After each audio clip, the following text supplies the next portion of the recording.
You know you're dirt poor when you wake up and you have to wonder why you have roaches and you don't have food in the house. My mom left us with this guy that wasn't supposed to be babysitting us, and he ended up molesting us. And after all was said and done, my mom still continued to take us to these people's house. I'd go weeks without insulin, which in retrospect is a lot of the reason why I think I lost my eyesight. After I had my heart surgery, I started having these weird thoughts come into my head, like flashbacks of, I started taking these small amounts of mushrooms. And once I started to address these things, I was able to be more, I would say, carefree about myself. You can't move forward and still have the same trash that's been in there and pounded into your brain over and over again. There's a reason it feels taboo. There's a reason these things are awkward. And I think people assume, well, if we stay quiet about it or just give you a little bit of the information about it, then it'll be okay. Why doesn't he blame God for this? What do you have to say to that? Honestly, because I think that he is all that I had.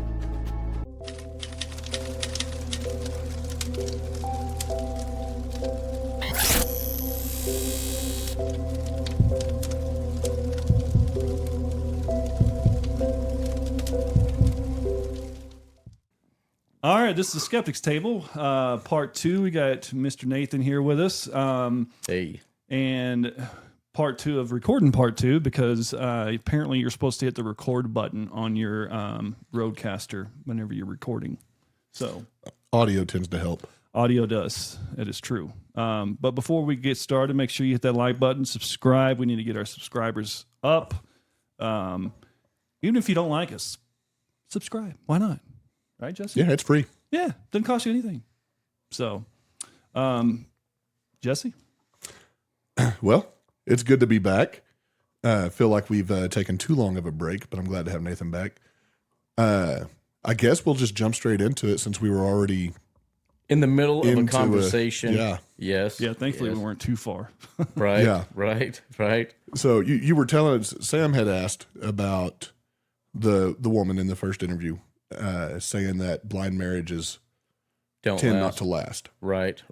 And you've proved her wrong. You said 22 years Yes. of marriage. Been married 22 years. And you got 3 kiddos. 3 kids. Despite the pit bull. Yes. Nathan's just a story of overcoming things. Yeah. Then you started to tell us a story where liquor was flowing with your aunt. Oh, so we were at I guess you'd call it a barbecue, whatever you want to call it. But there was a lot of people there, and I am not a good drinker. You know what I mean? So, but anyway, I at the time my firstborn son was born, and her aunt had made the comment that I didn't have testicles. That it was lucky that my son was even born, and I was thinking in my head, I was like, what is she talking about? I don't have my testicles. I have my testicles. It was my scrotum sac that was ripped open. Anyway, at some point in time, I got really frustrated with it because I realized there was like 15 people that thought I had no testicles.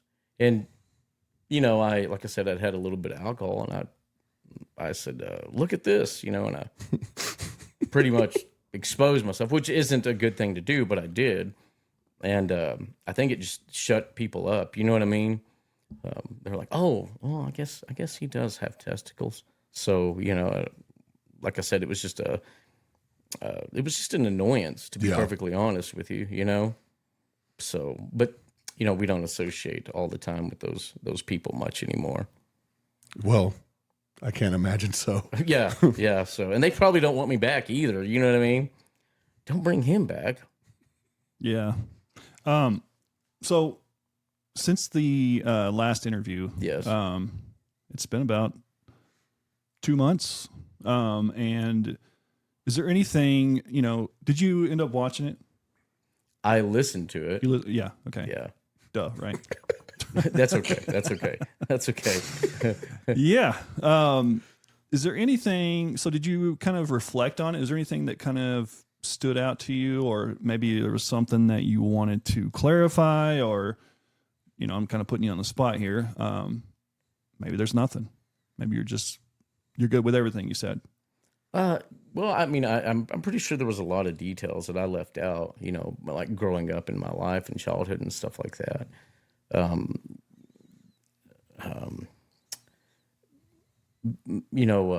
I think a lot of people grow up and, you have good parents, you have bad parents. And I don't want to say that my parents were bad. Is that what you're getting at? No, I mean, I just didn't know if there was anything else. I didn't know if it was, I wasn't aware of anything else. So I'm just making sure there was something that maybe you wanted to clarify so do you want to go into that? You don't have to. We don't have to go that direction. You mean my childhood? Yeah. I mean, you brought it up. So are you wanting, I don't want to put you in a situation where it affects you outside of this. Well, I don't really think that my life is really any different or harder than most people's, if that makes sense. I think we all start off on a pretty hard road and things of that nature. But for me personally, life was always and has always been a strange thing for me. For the most part, I've always felt like, and I think a lot of people feel this way, you're not really from Earth. Does that make sense? Like we grow up, and you're kind of like, why am I born? Or why did this thing have to happen? You know what I mean? Yeah. So, as far as my childhood goes, I mean, I'm not going to lie, it was terrible. It was absolutely terrible. I was making a joke the other day with my wife, but I was being honest with her. I told her, you're dirt poor when you wake up and you have to wonder why you have roaches and you don't have food in the house. You know what I mean? Like, where do these roaches keep coming from? How are they alive? Where are they finding all this food? You know what I mean? Yeah. Because when I grew up, it was the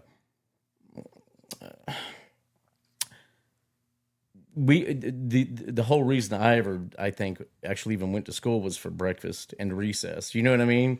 Like that was one of my best subjects was recess. I was always good at recess and eating. Why breakfast? Well, I mean, we just grew up in a household where food wasn't really an option, and it's not that we were poor. It's just my parents weren't good as parents together. I love them both. Don't get me wrong, but as far as parenting, they were pretty shitty when it came to parenting. I had my dad, loved my dad. He suffered with alcoholism, substance abuse. My mom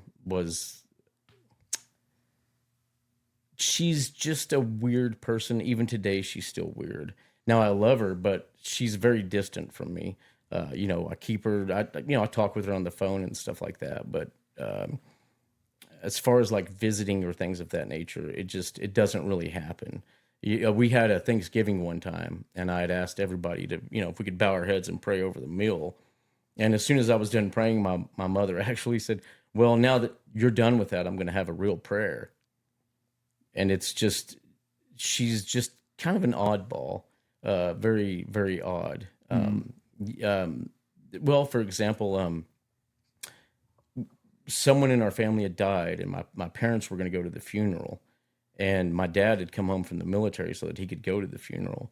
And my mom left us with this guy that wasn't supposed to be babysitting us. And he ended up molesting us. And after all was said and done, my mom still continued to take us to these people's house. Even though the guy was found guilty and ended up going to prison, she still took us to these people's house. And it was just, situations like that. Whereas a child, for me, it was normal. I mean, I knew something was wrong, but for me, it was just very normalized. It just, just continuous being in people's houses like that. It felt like, as a child, it always felt like my mom didn't want us to be in her life. She'd take us just to random places, drop us off, or tell us to sit in the car while she went in and visited with people. So it was just, it was hard. You know what I mean?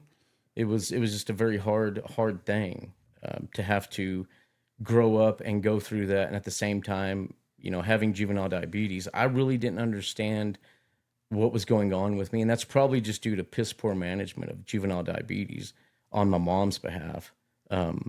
She, I'd go weeks without insulin, which is why I strongly advocate for people with juvenile diabetes, or even parents with kids who have juvenile diabetes. Take care of your kids, monitor their blood sugar, give them the medicine that they're going to need. Back in the 80s, it was, well, you're going to take this much insulin, and then you'll eat at some point in time of day, and then you'll take more insulin. But when I was a kid, it was rare that I even got insulin. And if I did get insulin, I'm most certain sure that I wasn't taking the amount of insulin that I was supposed to take, which in retrospect is a lot of the reason why I think I lost my eyesight. I've had doctors recently tell me that the reason you don't have your eyesight is because your blood sugar must have been skyrocketing for years, which is why you ended up having diabetic retinopathy and losing your eyesight. Okay, let me follow up on that. Yeah, So, you're good. Go ahead. like, we mentioned our faith, in the first episode. Yes. Someone may be watching this and thinking, like, how you grew up with a terrible, it just doesn't sound like you had a very good childhood. Is that correct? That's very correct. Okay. Yes. So they may be asking themselves, well, how does he put his trust in God if he started out his life was just horrendous? Why doesn't he blame God for this? What do you have to say to that? Honestly, because I think that he is all that I had. I really believe that he is all that I had. And as a kid, we grew up in a Pentecostal church, and which nowadays I'm not knocking anybody's faith or how they go about finding God, but I'd learned about God, but at the same time, there was a lot of bigotry when I was a child in the church. You know what I mean?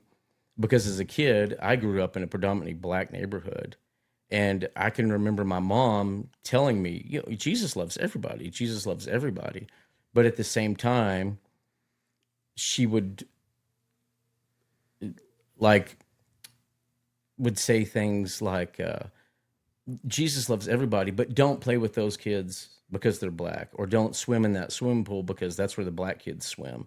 And you don't want any of their oil to get on you, like from their hair and things of that nature. And for me, I just thought, well, this doesn't make sense. You know what I mean?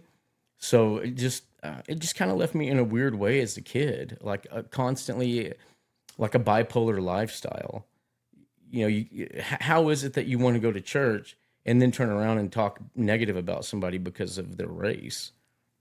Yeah, sadly, there's a lot of that. There's a lot of that, and there's a lot of it within many. Like I said on the previous episode you guys had, a lot of it within these places that you go and that are supposed to be holy.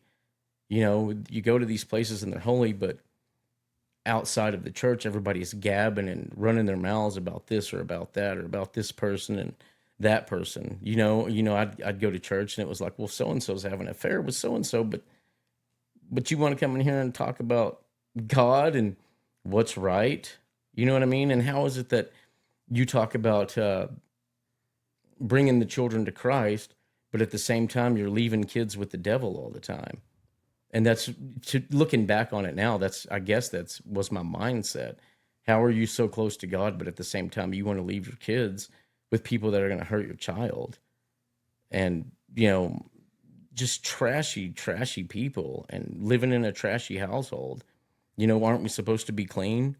And, both you and dad have a job, but you're not good with your money. So now we got to go to a church somewhere to get food to eat.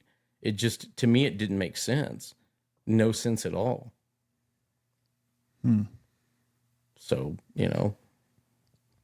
Is that go ahead. we don't have to go down the road, but did your wife grow up in a similar situation, or was it drastically different? Like, I really can't speak on my wife's behalf. She's not here. But no, that's what I'm saying. Yeah, no, but, no details. I'm just wondering how it affected both of y'all as parents and how y'all I can say are this. today. My wife grew up without a dad. Her dad left. I believe she was 4 when he left. As a matter of fact, I still remember them writing letters when her and I were living together. And her dad was just a very cruel person with his words. You know, I'd never met the guy, but I read the letters, and it was just like she would ask him questions about the past, and he had this thought or idea of, how are you going to ask me these questions? And I remember in one of the letters he referred to her as an ungrateful bitch. And it's like, I think for me and my wife, in my household, I let my kids tell me how they feel. I really believe that kids want to be heard and they need to be heard. And I think sometimes you have to quit looking at the child as a child and look at them as a spirit. You know what I mean? They're still a spirit. They were still given to us. And we're going to tell these kids how to live, but we aren't going to try to live that way ourselves. Does that make sense? Yeah. Like, why would I tell you something and then I turn around and do the same thing? It just, to me, it didn't make sense. Now, don't get me wrong. I still love my mom, and I have a great, wonderful relationship with my dad. My dad's been such an amazing person in my life. I would say for the past 15 years, we've been really close. And he recently revealed to me that the reason he quit drinking is because him and I had gotten into an argument. And I remember the argument. I don't remember everything that was said, but he told me, he said, you called me out on my alcoholism. And that's why I decided to quit drinking. So, you know, and my dad, for all in part, you know, he didn't grow up in a perfect way either. So sometimes I have to remember how my parents had grown up, why their life was different. You know what I mean? But still at the same time, I believe, especially as a father, you are there to protect your kids. You're supposed to be protecting your kids. Your kids should never be hurt by anybody. And this is just my opinion, but I really feel if someone was to molest or hurt one of my kids, as a dad, you know, you would want to kill that person. Yeah. You would want to break this person's fingers. You know what I mean? Yeah. What is it Christ said? For, you know, if you hurt one of these, it'd be better to tie a stone around your neck and jump into the sea than to meet me. You know what I mean? Yeah. So it's just,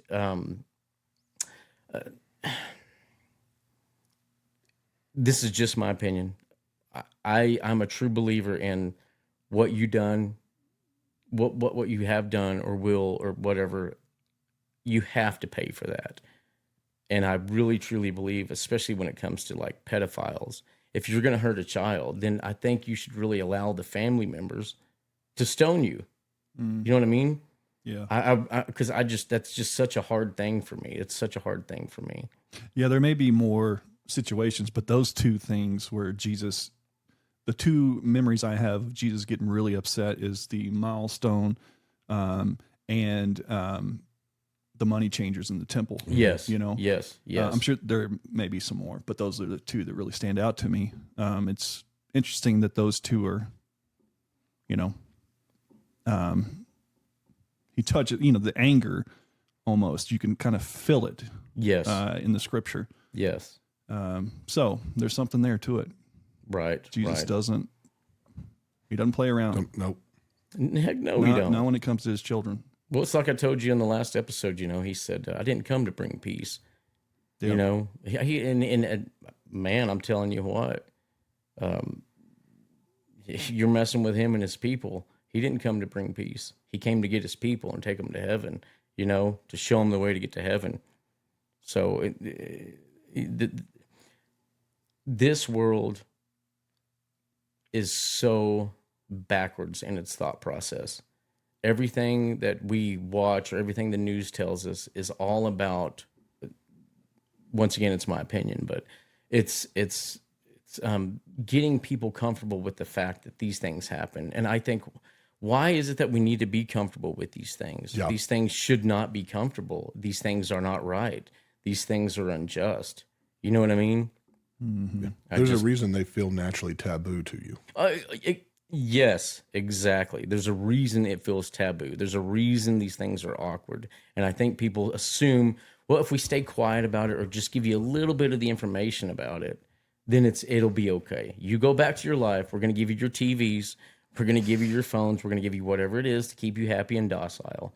And these other things will just push it away somewhere else when it's something that should absolutely be dealt with. Yeah. No, that's a good point. Yeah. Where do you want to go with this next? You want to get a little deep, or you want to get Man, you can silly? just take me wherever you want to go, man. I can be silly all day long. Well, before we transition on that, Yeah, go ahead. you were talking about, your rough bring up, and then trying to remind yourself what your parents grew up like, Right. what kind of situation they were in. It's generational. Yes. Yes. And so, and again, I don't know what your parents' situation was growing up, but it obviously affected how they dealt with and handled right. raising you, Right. which obviously shifted your thought process on how you're going to raise your kids. But I think that's very important to touch on, is breaking that generational bondage and setting it free. It starts with you. It Absolutely. starts with me. It starts with him. We've all got kids. Right. And breaking that generational bondage and setting the next generation free so they can keep their kids free. Right. It very much rolls over. It absolutely rolls over. Absolutely rolls over. Absolutely. I agree with that.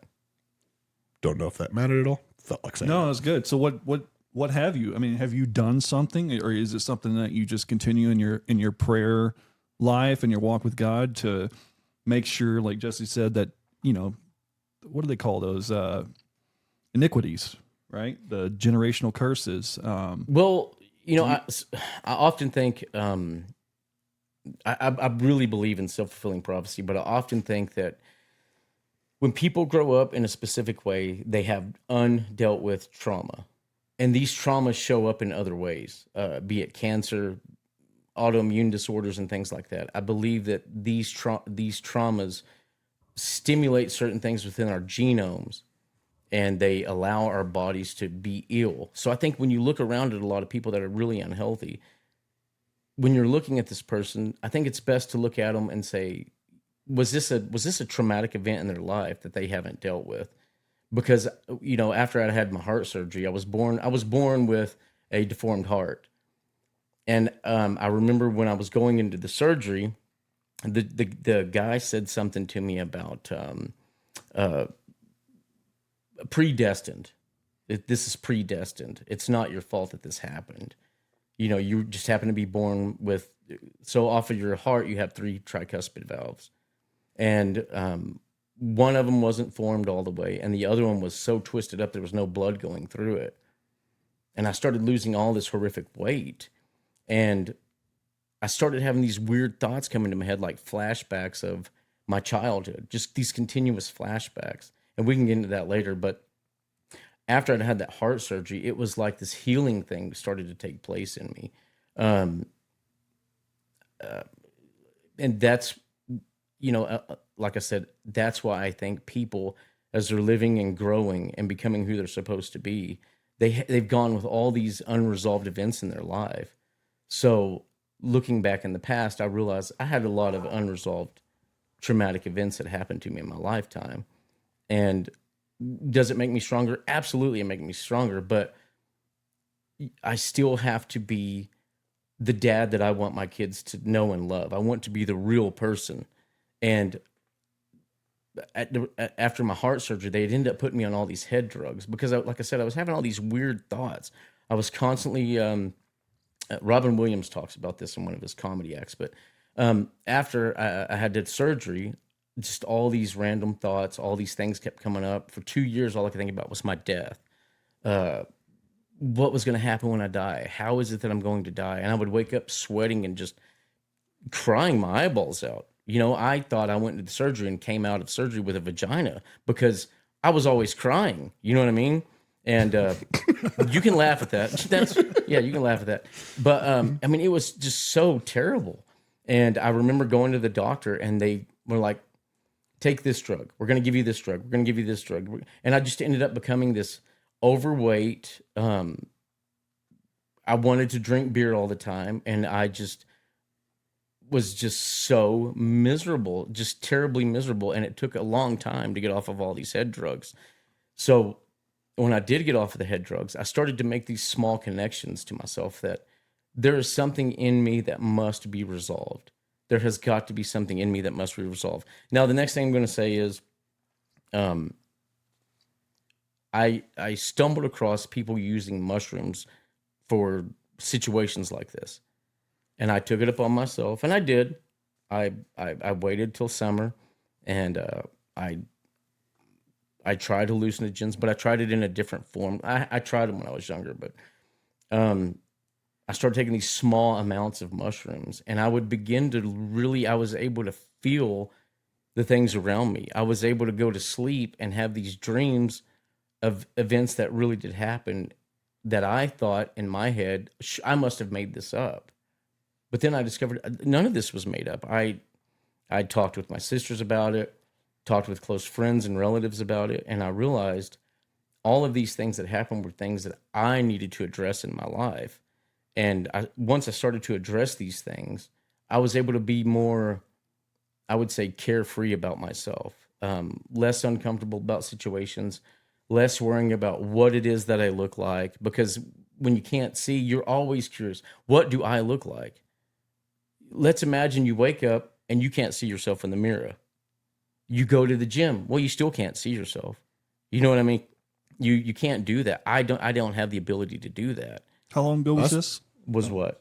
How long ago was this when you started your mushroom journey? I would have to say it's probably been about 6 or 7 years back. Was this psilocybin? Yes. Okay. Yeah. Sorry, Jesse. Yeah. What did you say, Jesse? Go ahead. Well, I was going to ask basically the same thing. Okay. Right. But and that's why we see all these kids growing up now, and they're all addicted to drugs. So are you arguing that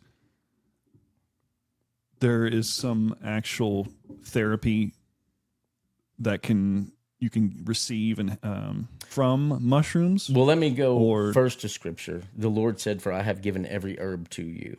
Now, I'm not advocating get high. I'm not advocating that. I totally am not advocating that. What I'm saying is that there are certain interest groups that want to keep you addicted to all the wrong drugs. That's what I'm saying. Let's keep all these things bottled up in you. You know, I'm going to write you this prescription, and the side effects are going to be this. And now we're going to have to give you this other drug for that. And then, you know, and you see it all the time. You go to the hospital, you see all these people showing up, and they literally have bags full of prescription medications. Mm-hmm. And people are dying left and right. And it's just, to me, it's mind blowing. Like I said earlier, how backwards we are in our thought processes, how we've become just so dependent upon all this stuff when we have the ability ourselves to take care of ourselves. We were given this ability to do it. But, you know, you have all these drug companies, all these, you know, backwards politics with certain drugs. And, but you wonder why these kids are all these kids are using these drugs. It's because these kids are self-medicating. They have some traumatic event that's happened in their life that they can't deal with it because they're kids. They don't know how to deal with it. So they've learned, if I do this or if I do that, I feel better. You know what I mean? It's like, for years I'd watch my dad smoke pot. Now, me, myself, I can't do that. Have I tried it? Absolutely, I've tried it. But I look at my dad now and I think, boy, it's no wonder he did that. You know, you come home, you have a shitty marriage, your kids are telling you all these weird stories about all your mom and her weirdo friends, and you know, you went and you served your country, you do all these things, and all you want is a peace of mind. Well, you can't find a peace of mind in a world where things aren't being addressed.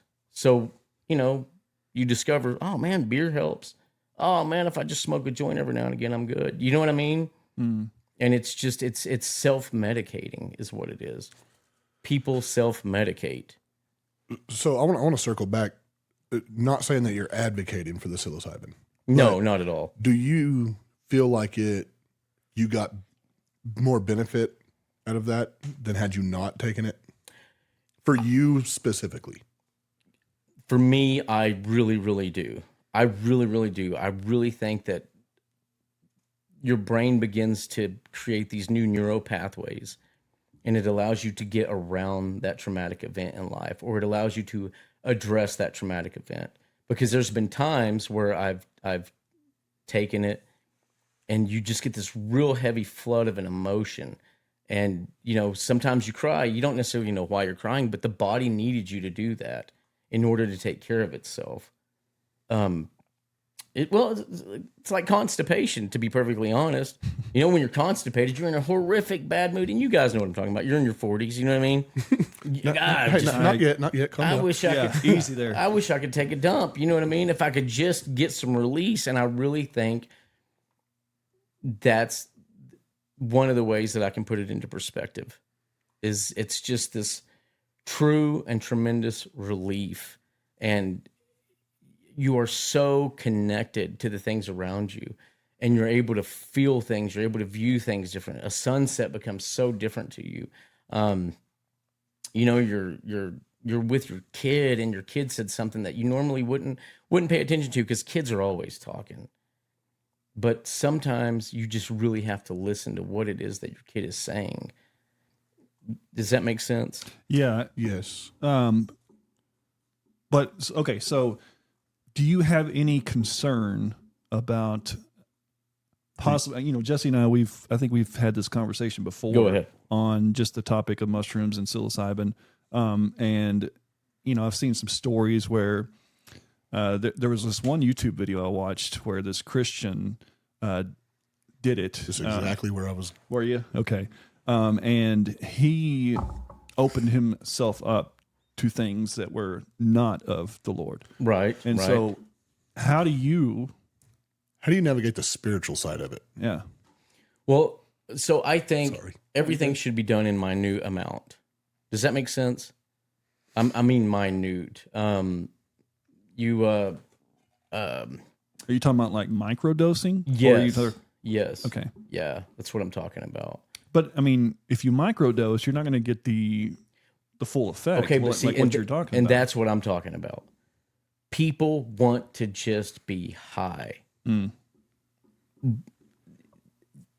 You can't just get high. You can't just do something in a large amount and expect something not to happen, because something will happen. You know what I mean? Yeah. You can't just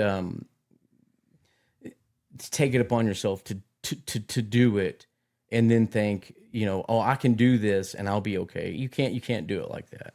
You cannot do it like that. That's why I say it's for some people. I'm not saying it's for everybody, but I am saying it's for some people. Some things work, some things don't work. That's an absolute given. Absolute given. So doing the microdosing, is that limiting the spiritual side effects of it? I don't think so. Do you feel like there's a spiritual side of it though? I really feel, oh yeah, everything we do has life in it. Everything Yes. that we do. Yes. Even the plants have life in them. You know what I mean? That's true, and I understand that. I'm leaning more towards, because I'm curious about. I mean, I've listened to a lot about ibogaine and ayahuasca, and that scares me even more than psilocybin, just because there's a clear spiritual walkway. That, Right. I mean, they take you on. Psilocybin, more you're on your own, but I would be afraid of, like Sam was saying, opening those doors to the demonic side and allowing yourself, basically open the door into your soul and allowing them to enter. Right. Yeah, it doesn't seem like you're in full control. No. Right. No, and that's what worries me. Yeah. Right. Well, and you absolutely should be worried. You talk about demons. Everybody has demons. Everybody has demons, but addressing certain things. Well, hold on. Addressing certain things, I think, is getting over demons. To face your demons. Everybody's heard that before. I hear that more as a phrase, though. Yes, I mean, yes. obviously, I mean, the Bible talks a lot about demon possession. Right. And what good is it to clean your house out and leave it empty? Exactly. A demon's going to come and fill it again. That's why you accept Jesus See, into your heart to fill your house and keep it clean, keep it in prove order. a And as very, long as very- that's there, then you can't be demon You possessed. prove a very, very good point. Cleaning it out, washing the brain, reconnecting, setting your house right. You know what I mean? Because as men, we cannot move forward, especially being a father. You can't move forward and still have the same trash that's been in there and pounded into your brain over and over again. You just can't do it because you're going to carry those things onto your people, onto your household, So, well, okay. So, as a spirit-filled believer, right? what do you specifically do to prevent something from going haywire? You know, as far as if you're in this psilocybin high, or, you know, I don't know what you want to call it, but what do you do? Do you pray before? Do you fast? I mean, is there something that you do to prevent? I'm always praying. I'm always praying. Well, it doesn't matter what I'm doing. I'm always praying. Okay, but what do you? I mean, is there something that you do? You mean like a preparation? Yeah. How do Yeah. you prepare spiritually for that, or do you not? Do you just kind of, is it maybe just not a concern for you? I don't want to use the word concerned, but as far as being prepared goes, I think knowing about it and staying positive throughout your experience is what helps. Being around positive people, just you have to trust that you are okay. You have to trust in the Lord that you're okay. But it's like I said, I don't recommend it's for everybody, but you have to have that trust, and you have to have that amount of faith that this is okay. I am okay. I will make it through. And there's a big difference in a micro dose and a large dose.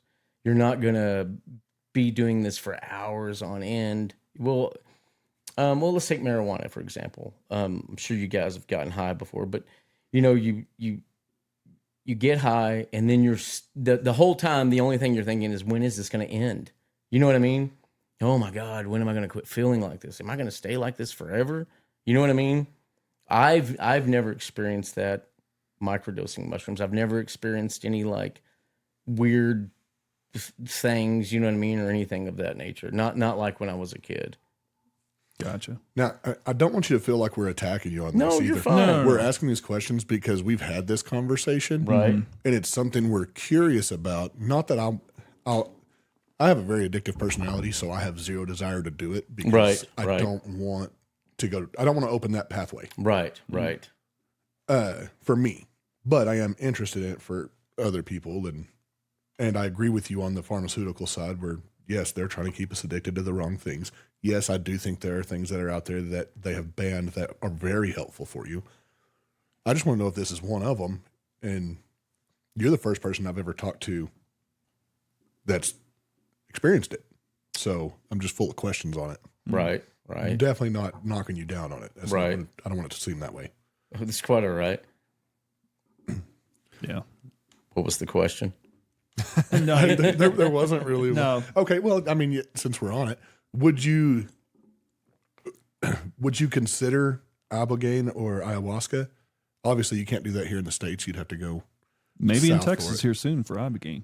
There have been a lot of talks about that. I don't know. I've heard of them giving ketamine to people to, I guess, sedate them for a few hours. Then they come out and they feel alive and renewed and stuff like that. But even that to me sounds really scary. Well, I think that's legal, isn't it? Ketamine. Ketamine Yeah, is. it is. Yeah, under certain circumstances, Yeah. it is. Yeah. I mean, it has to be prescribed, I think.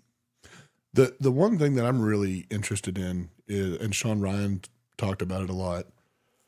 I've talked to a lot of people about it, but is that ibogaine and how it cures addictions. Mm-hmm. Well, I've even heard that the mushrooms do too. The psilocybin, Yeah. really? Yeah. Hmm. Yeah. There's honestly I can't remember, and I do apologize, but there's a small documentary you can watch on Netflix about it, the healing and stuff like that of all these different hallucinogenics. So, but like I said, I did it for a little bit. I'm not going to do it again, but to me, it was a really different, it really, really helped. You know, it was better than, oh, here's this medication or this medication and this medication, you know, and it's just, you know, you're on these medications and on the outside, you know, you have this, I would call it the fake face. I'm masking things that need to be addressed. I'm masking all these things that need to be addressed. And you're not really addressing them. You know, you might feel okay, but deep down inside, you know, you get up the next day and you still hurt. You still have all these things, you know, and you think to yourself, what is wrong? God, what is wrong with me? And there were days where I felt like he was going, you know, you're on a handful of all these head drugs. You know what I mean? Yep. And I just, to me, I just seemed so fake. I just felt so fake to myself. I felt phony about talking to people. I just felt like such a phony person. To me, it seems like the reason why you did this was it was more of healing for your brain. That's you exactly you were seeking some kind of healing for your brain. Right. And this was, you know, there was some potential that you saw in it. Am I Right. wrong? Or is that, No, you're okay. absolutely right. You're absolutely right. You're absolutely right. I just, you know, like I said, there was just a lot of things that I needed to find these things. I needed to, 'cause I myself I feel like I'm very investigative with myself, even with my thoughts. And there's certain things that I wanted to find and really know the whole details about it. And why is it that I still hold on to these things? The Bible always talks about forgiveness. Mm-hmm. Well, it was hard for me to forgive when I didn't know the whole story. It was hard for me to forgive when I would say, okay, I forgive this person. But then I would ask myself, but why am I doing it? Like what they really did, was it really that bad? Was it really that bad, or are you okay? Are you here now? Are you still paying your bills? Then you're okay. And I didn't want to be that person. I didn't want to be, I'm okay. I wanted to be 100%. I wanted to be confident. I wanted to be out from whatever these negative thoughts that people are constantly telling me about myself. My wife has always reminded me, she told me this for years, the things your mom says to you are things that still hurt you today. And for a long time, I would tell her, oh, that's not true. That's not true. But on the inside, when she would say things like that to me, I would go, you know, there's a little tickle in my head, and she's absolutely right about it. She's absolutely right. And, you know, that's why I love her to the fullest, because she will call me out on anything. And I appreciate that. I just 100% appreciate that, because she's kind of helped me to get, I guess you would say, to where I am today. You know what I mean? Yeah. So, because it's just every day is something new. I believe I told you the story. You know, when I went into the bathroom, you know, I was in college. I'll go ahead and tell you the story. I was in college. I went into this bathroom. I was taking psychology at the time. I went to the bathroom and I had to take a leak. Well, as a blind guy, you kind of don't want to use a urinal, because you're kind of like estimating how close, how far, how close, how far. You know what I mean? Mm-hmm. And so I walk into the stall. I lean my cane against the door, and I turned. And, you know, as a guy, I've already got myself ready to go. So I'm holding myself, and I'm walking with my foot real slow, trying to find the edge of where the toilet was on the floor. And I feel something brush across the head of me.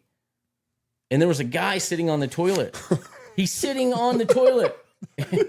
Sorry. And I'm going, what is going on? You know what I mean?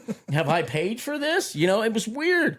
And he said to me, what the hell are you doing? And I said, I don't know. What am I doing? And I realized I'm still holding my penis while talking to this guy. You know what I mean? And he said, oh man, I must have fallen asleep. And I thought, you left the stall open. You know what I mean? It was just a weird moment in life, you know what I mean? And it's like, good night. I mean, just, you know, just things like that. And life is hard enough. You know what I mean? I don't need you to be involved while I take a leak either. You know, it just, Man. Life is tough, man. You just made that man's life a lot harder too. Oh, well, and to this day, I often wonder, do I ever cross that guy's path and he sees me and I can't see him. Right. And he's thinking, there's the guy that rubbed his penis on my forehead. You know what I mean? It's just situations like that just are weird. It's weird. It's bizarre, but Yeah, I'm looking at you right now. hello? But the world is different, man. The world is just a strange place to be. Goodness, and that. And speaking of that, let me tell you this one. We're going to Dallas Fort Worth because I'm having to learn how to use computers and stuff like that. Because I can't see, so they're you can use a computer. You can use a computer. Anyway, so Amber and I we get to this airport and I'm looking for a place to take a leak. All the stalls were taken, so I'm following the wall with my cane, and I get to the urinal. I'm like, oh, cool, man, here's the urinal. So I take myself out, and I realize as I'm urinating, the water's going on and off, on and off, on and off. I hear this guy over my left shoulder, and he says, well, I guess I'm not going to wash my hands. And I said, what are you talking about, bud? And he said, man, you're pissing in the sink. And I was like, oh, good night. Get me out of here. I just want to go home. You know what I mean? I just need to get home. It's just, stuff like that, man. Man. Things like that. Yep. Yep. Couldn't be an empty bathroom when you did that, could it? No, not at all. Had to Not hell at all. witness. Oh, and even if it was an empty bathroom, I was in a Walmart one time. True story. I'm in a Walmart, and I'm at the urinal, and I'm taking a leak, and I realize my shins are saturated. This guy comes in and goes, hey, buddy, you know those urinals are wrapped in saran wrap, right? I said, what? He said, dude, there's a sign right in front of you that says out of order. Well, I can't see the sign. You know what I mean? Couldn't see the sign, and I'm taking a leak on it like I own this place. You know what I mean? Gosh. Ridiculous. Well, that just kind of poses the question: how many times have you accidentally went into the women's restroom? At Aikido seminars twice. And we went to this one. Was anybody in there? Oh yeah. Oh, no. We went to this one, and this gentleman tells me, he says, now there's a dragonfly on the women's, and there's it was like a dragon or something on the door of the men's, but it wasn't. It was like these shades that you had to move.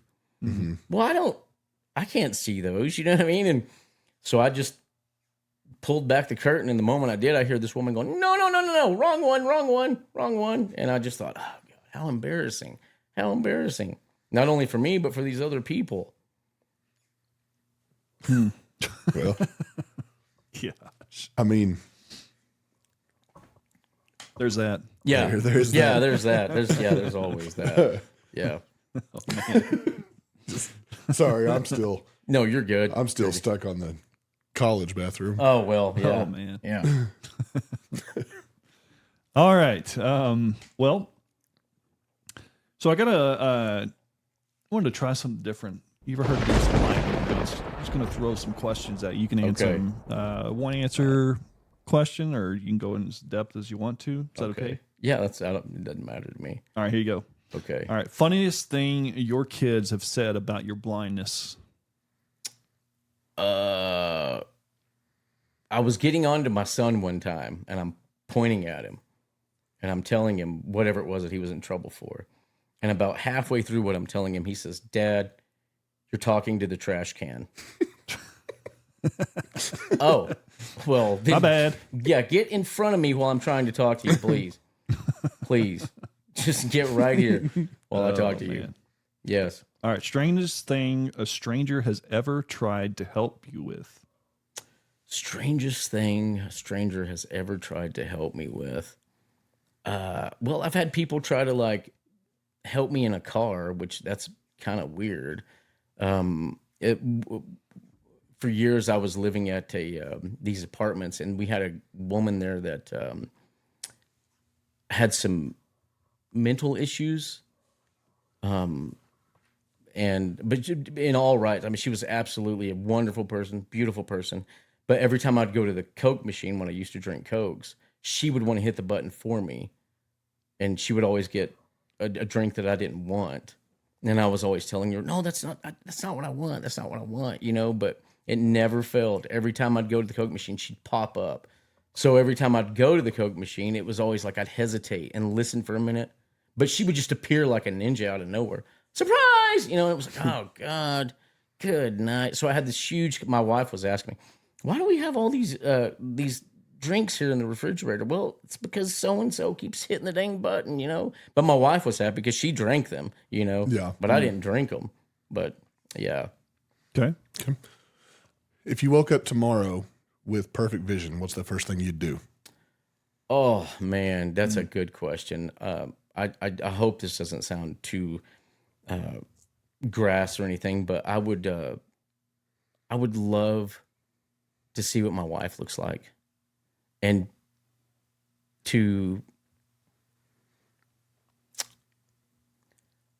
I'd really like to see my kids. Yeah. I mean, I would just. That's fair. I mean, man, you know, just the need to know, you know what I mean? I want to know what my kid looks like, you know? I mean, they're already beautiful, but Dude, the amount of joy that you are going to experience, I cannot imagine oh whenever man, you know, actually get to see them face to face. oh man, yeah, without a doubt. Oh my goodness. Without a doubt, you know, and this buddy of mine, him and I go fishing once a year. We plan these trips all over, and I love the guy. I love this guy. He's just such an amazing person. He works at a nuclear plant. He's an engineer, but he's asked me these questions before, and one day he said to me, he said, "Man, you know, I wish that you could see the way these mountains look in the background." And it just the way that it felt when he said it, like I could actually, at that moment, I felt as though I could see it. You know what I mean? I really, but you know, I've told my wife, when it does happen, I would really like to just ride a bike, just to get back on a bike and to ride a bike everywhere and experience life. You remember when King David rips his clothes off? And he's dancing and running through the streets. I'm telling you, I think the paddy wagon would probably pull up. They'd be like, "Is he naked? What? Hey, you know, and give me a hug. You know what I mean? Yeah, please give me a hug. We're gonna need the mace immediately. I just want a hug." All right. Favorite Bible verse right now? Favorite Bible verse? Yeah, is there something that you've been reading that's been kind Probably of on your heart? Exodus 14:14. Let the Lord fight your battles for you. Why is that your favorite? Right now, it just feels good knowing that there's somebody else out there that's willing to do it when I necessarily don't need to. Man, that's a reminder we all need, huh? Yeah. Speaking of fighting, if there was any historical figure you could spar with right now, who would it be? Rosie O'Donnell?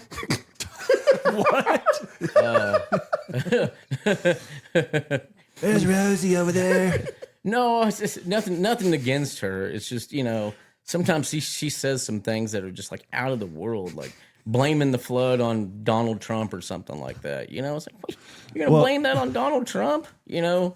That's okay. That's a good one. But I want to hear, I'm going to put you on the spot, Jesse. What about you? Great. To spar with? Yeah. Oh, probably Helen Keller. That's one I can win. You just make a noise and I'll find you. Yeah, I'm teasing. I'm sorry. Man. That's rude. I'm sorry. And you? And Come me? on, you're not getting left out. Man, I've got to go intense because I think it'd be, well, for one, I've never had my ass whooped, but two, I've never really gotten in a fight. So, I mean, but I want to get my ass whooped. So let's pick Rogan. Let's pick Joe Rogan. I think Joe Rogan. Oh, man. I'm that going guy's to a call both of y'all beast. out on this one, though. The question was historical figure. Well, Joe, I feel like Joe's it's got to be historical? somebody that's dead. Fair enough. Well, Also, I'd love to see you spar with Abraham Lincoln. He well, was, he we're was a about pro the same wrestler. height, you He know. was a pro wrestler. Y'all both got to wear top hats. Yeah, I'm game. But who else? Because that was my pick for you. Okay. Probably Peter. Why not? Peter from the Bible? Yeah. Okay. Okay. He said dumb crap all the time, and I say dumb crap all the time. We Right. got that in common. Right. You Right. know, Peter, he was one of those guys that just whatever came to his mind, he would say it. Might want He to was watch a- out. he He was a might wild cut one. your ear off. He may do that. Yeah. So, Nathan, historical one. I'd probably want to wrestle with John F. Kennedy.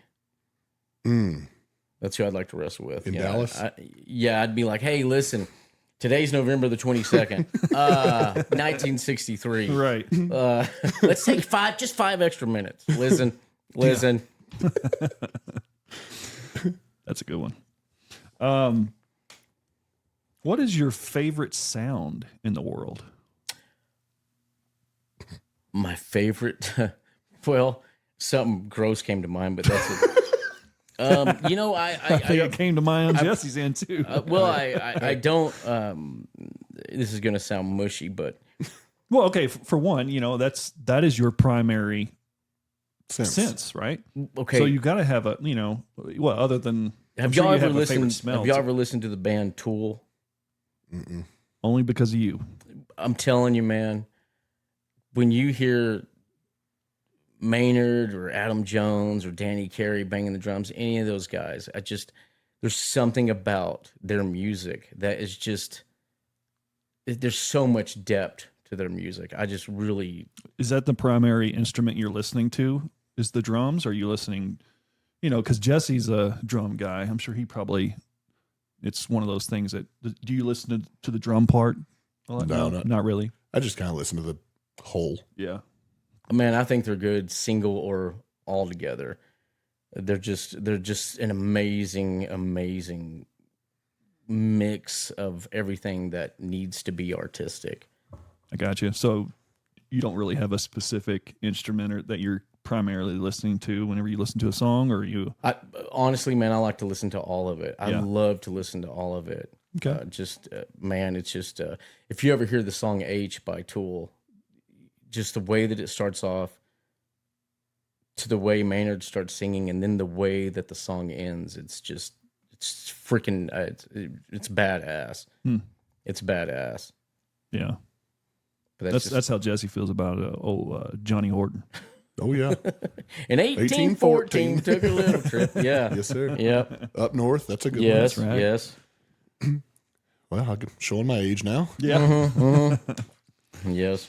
All right, Nathan, if you had Sir. any one line, just single line of advice for somebody that just lost their eyesight, what would it be? Man,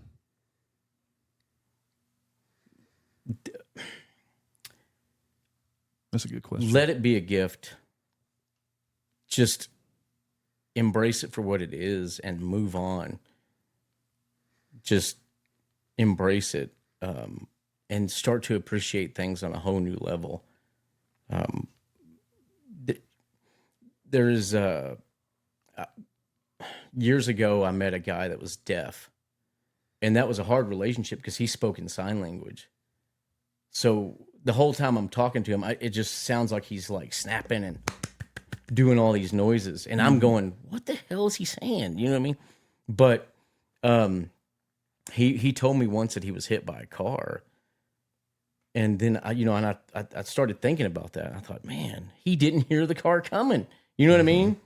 At least I've got the uphand on that one. You know how a lot of large grocery store chains, they'll usually hire people with mental handicaps to sack groceries. This is a true story.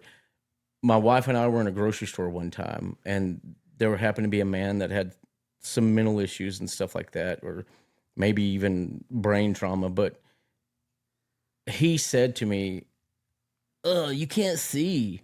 And I said, "No, man, I can't see." And he said, "Damn, I feel bad for you." And I thought, man, this guy has a mental issue and he feels bad for me. You know what I mean? But, it's like there's so many other handicaps in this world, but it's, sometimes you just got to get over things, get over the whole woe is me. Just carry on with whatever it is that you're doing in life.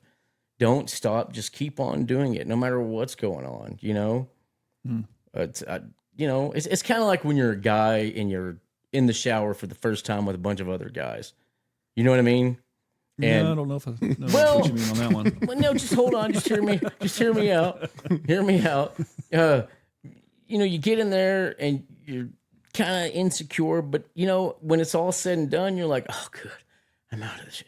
It's you just you get used to things, and you just get used to the way that life is, and some things happen and some things don't happen. Some guys are very well and blessed, and some guys just aren't. And it is what it is. You know what I mean? I remember my first sleepover. Well, All right. Anyways, sorry guys. So what's a one controversial belief that you will not back down from no matter what? Explain what you mean. What's an example? Well, it can be as wide as you want. Maybe it's a conspiracy theory, or maybe it's something to do with your belief in God. Maybe it's whatever. Is there some controversial belief that you have that you will stand by no matter what? A controversial belief that I will stand by. Does that make sense? Kind of. Like, you mean like a conspiracy theory? Yeah, it could Could be be. that. Yeah. That I will stand by. That you believe 100% is true. You won't Is- back down no matter what. Even if Jesse shows you his left pinky toe. I don't really know how to answer that question, to be perfectly honest with you. Do you have a belief? Is there something that? Well, I mean, if you don't have anything to answer, I'm not gonna push you on that one. Well, I don't know. I mean, this whole world is full of conspiracies. This whole world is full of beliefs. This whole world's full of either this is true or that's not true. You know what I mean? Like right now, I avoid news as best as I can. Mm-hmm. I avoid listening to whatever celebrity gossip's going on and stuff like that. I just don't buy into a lot of things. I don't, and I truly believe that we're slowly being programmed to buy into all these things that aren't even really necessary or really aren't even newsworthy. You know what I mean? I don't know, man. I just don't buy into whatever is the new, latest, greatest, coolest, stuff like that. I just don't buy into it. I just tell myself, man, if I get up, if I get my breakfast, if I get some lunch, if I get some dinner, whatever's going on in this world is whatever's going on. I try not to get off on that stuff. Yeah, Yeah. Okay. That's fair. Sorry. found it. All right, Jesse. Well, Any other? honestly, I was done with the rest. Okay. All right. Well, do y'all want to take a quick break real fast Yeah, for a it's cool bathroom with me, break, man. and then we can return? I want Yeah, to check it's out cool the with shower me. thing he talked about. Hello? All Wait, right, what? We'll be back. All right. Well, we have relieved ourselves and got some more coffee. We're Coffee. back with Nathan. I was wanting to see during the lightning round, one of the questions was if you woke up tomorrow with perfect vision, what would- Right. whatever. So kind of expanding on that, if you had the opportunity to get that Neuralink, because they Right. say that's going to help with vision, would you do that? Maybe after the first 1,000 people or so did it. Yeah. Yeah, that's a good point. Yeah, I'm I mean, real I'm hesitant with you on that. stuff. I'm real hesitant on that stuff. I mean, the idea of having a chip in your brain is already kind of, Yeah, it's scary, man. Yeah. Absolutely scary. Do you think that has anything to do with the mark of the beast or anything we go, like here we that? go. Anything? I think the mark of the beast is a spiritual mark. Okay. okay. But if it's a spiritual mark, because they say unless you have the mark of the beast, either in your hand or on your forehead, Right. then you won't be able to buy sell, anything, trade, sell. yeah. Exactly. Yeah. So if it's a spiritual mark, how are these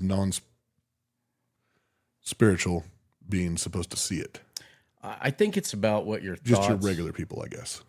For me, I just think it's about, your hand is usually your hand. Your right hand is in the Bible symbolic of war, your war hand, what you carry the sword with. in your head is your thoughts or your conscience. You know what I mean? Like, who are you serving? That's what I think. It's an interesting theory. Yeah. I've never heard of it as just a spiritual mark. Yeah. I haven't either. I just thought about it. Gosh, it's been some years back that I've thought about that, but I just think it's got to be a spiritual mark of some kind. Well, it wouldn't be a Skeptics Table podcast episode if we didn't get into a little more conspiracy stuff. Mr. Jesse, what do you think? I mean, that's kind of what we're known for, that and our good looks. That is true. You brought up to me earlier, Jesse. What's the name of that comet or asteroid? I guess we really don't know. The It's M1 Atlas. Interstellar. Yeah, M1 Atlas. You heard about this, Nathan? No, I haven't. So apparently there is this object moving towards us. It's supposed to be here. They've updated the timeline somewhere between mid-November to early December. Right. It's like 12 miles long. It's massive.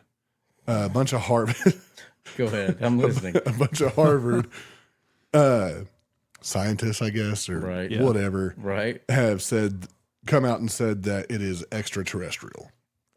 Yeah, That they are coming to probe Earth. I don't, man, I'm telling you, I don't buy it. I don't either. I just don't buy I it. think it's a comet. I don't Whatever. buy it. I have a hard time buying any of that stuff. yeah. The guy, he has his PhD in physicist. He's Dr. Avi Loeb. I think that's his name, from Harvard. And Did you say this is the Bavarian lobe? this was Avi Loeb. Oh, I'm sorry. Yeah, Go ahead. Avi Loeb. I think he's been on Rogan before in the past, and he became really popular. I remember him whenever. Do you remember the other interstellar object named Oumuamua? They named it after. I think it was somebody. It was a telescope in Hawaii, I believe, that found it first. And so Oumuamua is some type of Hawaiian word or something. I can't remember what it means, but and he then said the way it was accelerating, and I can't remember if there was some deceleration as well, and the shape of it, he also suspected it of being possibly a dead drone that was from a other civil, So this isn't his That's first time not claiming this. No, Oh, no. Okay. That just throws more shade on his. I know, theory. right? I know. I want to believe it, but come on. Yeah. The odds are not very. The odds are not in the favor of it being, possibly from an alien civilization or something like that. But I mean, so you don't really. I guess we can kind of move on from that since you're not really aware of it. I'm totally not. Yeah. Yeah. There's always somebody saying something like that. Mm-hmm. There's a this coming or there's a that coming, and you just spare me. You know what I mean? Yeah. Yeah. And hurry up and bring it. You know what I mean? Have Bring you- it. I just I can't remember if we asked you this the last time, and tell me if we did. Have you ever possibly seen a alien, quote unquote, alien spacecraft, or what do they call them? The orbs. Now that the orbs are becoming more popular, it seems.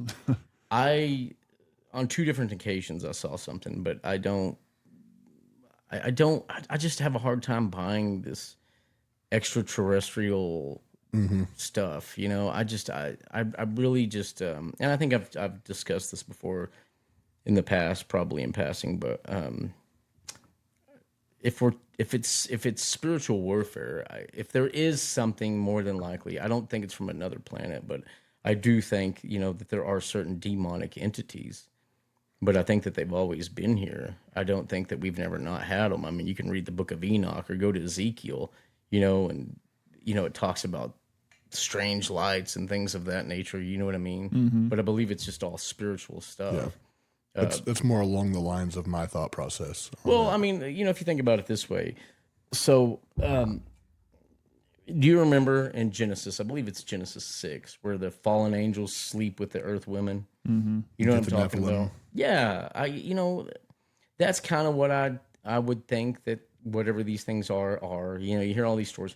Oh, I was abducted by an alien and they gave me a baby and they took the baby away. And, you know, they did all these weird experimentations on me and stuff like that. It's like, you know, if that is the case, then obviously what they're doing is just trying to destroy the bloodline of the human existence. That's just my thought.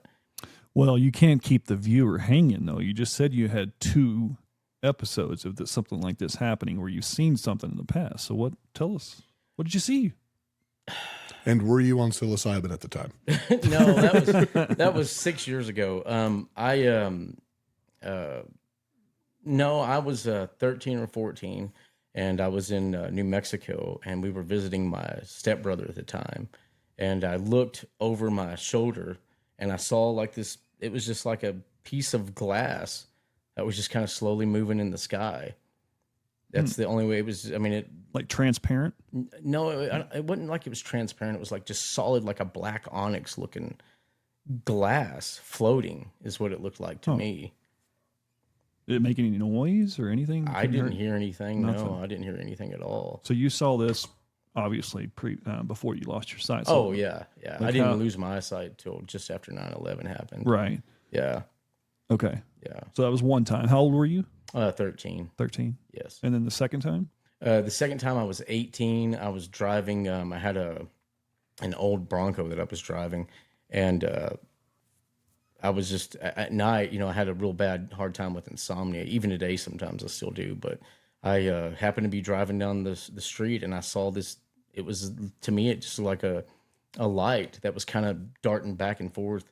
There was a huge field where they would let cows herd on it. The guy would rent out his property for people to come and put their cows on it to eat. And I just saw this weird light moving around, and I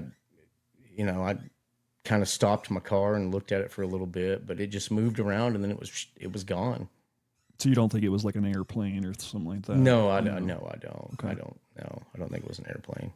Okay. Interesting. Jesse, what about you, man? Didn't you? I think you've told me you've seen something before. Yeah, I mean, Out at the yeah, I was cattle at the yard? feed yard. I'm just night security out there. Yeah. Security, if you want to call it that. Yeah. You got to keep those cattle in. I mean, they try to escape, man. You know what I mean? They're a bunch of gangsters. Well, they're taking the hamburger meat and they're making hamburgers. Is what they're doing. The aliens? Or? Yeah. Oh, Oh, yeah. yeah. That's exactly what it is. That's man. like that's kind of McDonald's genius. has expanded way further than I Yes, thought they then ever we would. know. Yeah. Yes, they have. We're the third world planet they come and get Yeah, cheap beef from. yeah. Nah, I mean, I chalk most of that up to working late nights. I mean, I worked all night, so Yeah. 3, 4 in the morning, your mind kind of goes a little crazy. You're bored out of your mind. Listening to Coast to Coast with Art Bell, get your mind going crazy places. It's been long enough now. I don't know that I could say I actually saw anything. More so, probably just my mind playing tricks. Okay. Well, I've never seen anything, so I wish I have, but no, never seen anything. So It's because you're the one doing the abducting. you caught me. They're among us. They're among us, or I am among you. Anyways, So yeah. So leaving aliens, what do you? Because so you lost your eyesight right after 9/11. Yes, sir. Do you think there was? Your eyesight has nothing to do with this. I don't even know why I said it, but do you think there is a conspiracy behind the 9/11? Do I? Yeah. It all seems, a lot of the information and things like that on it really don't add up. I have a hard time. Buying it. I just, Yeah. the 2 massive buildings, and well, 3, but, and then they happened to find an identification on the ground that showed whoever the gentleman was. I forgot his name. That was one of the hijackers. That was the only thing that survived. And it's like, I'm just not. A lot of questionable things. Yeah, there's a lot of happened questionable the things. day before the Pentagon Right, comes out right. saying they lost all these millions of dollars, trillions, however much money it was. It's all Yeah, a lot of it's, money. And then Rumsfeld, building number wasn't 7 collapses. It wasn't even hit. Right, And that's where everything was supposedly filed for it. right. Yeah. I don't Can't put find the anything- black boxes on any of the planes that say anything. The only recordings they have are from the towers. I mean, how do you not find any of the black boxes? There's 2 on each one of those planes, and there's no recordings from it. Yeah, I mean they don't make it hard for conspiracy No, to come. no. You know, And the fact that we've been promised for the files to be released and still haven't gotten that just adds to it. Right. Yeah, that's- right. that's frustrating. I mean, Meanwhile, we were in a 20-plus year war over But this. this is kind of what I'm talking about. All of this overload of information that keeps us preoccupied with everything else. You know what I mean? It's like somebody wants you to be entertained, but they want you to be entertained by things that are just a way to keep you focused on something specific instead of things that are really happening. You know what I mean? Things that are really happening in the world, things that are really worth taking note of besides, you know, and I'm not downplaying. I am not downplaying the deaths of people. That I'm not doing that at all. Because I think even there's family members there that need answers to certain things. right? But it's just, well, you know, your kid wants a piece of candy, but you know, you tell your kids stuff like, well, dinner's almost ready. And you know, we do these things to our kids. It's let's have you chase this stuff and not worry about what's going on. Let's have you get distracted by this so that we can pass all these laws, and the next thing you know, you're in a complete total police state. You know what I mean? Unfortunately, yes. Yeah, it's I mean, it's really, honestly, it's really sad. It's terribly sad. It's just it's so, from your food to your medicine to even the TV, it's just continuous bombardment of shit that we don't need in our lives that they want us to have. They want us to consume it. And you have to ask yourself, why do I need to know this? What is this going to do for me? You know what I mean? But, you know, once again, you know, here's your TV. Just you watch this. Don't look over there, but look over here. Don't look over, you know, it's just constant bombardments of distraction. It's sickening, absolutely sickening. And it's I feel it, for me personally, it's just very frustrating and irritating. It is that. Yeah. I remember you said something about Antarctica. There was something there, something that we are not being told that is there. Do you have any idea what that possibly could be? Any theories?